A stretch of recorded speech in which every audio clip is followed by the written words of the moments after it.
Akala ko makakatulong sa'yo. Sa akin? Narinig ko kayo ng tatay mo.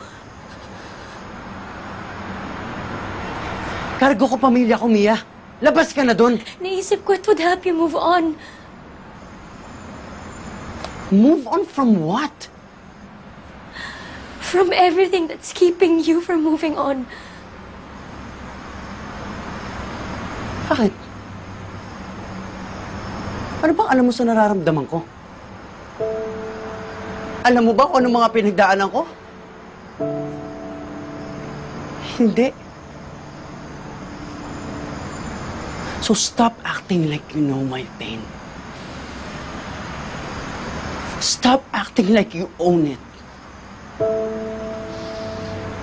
Pwede mo sabihin sa akin kung kailan ako mag-move on. Kahit si Celine.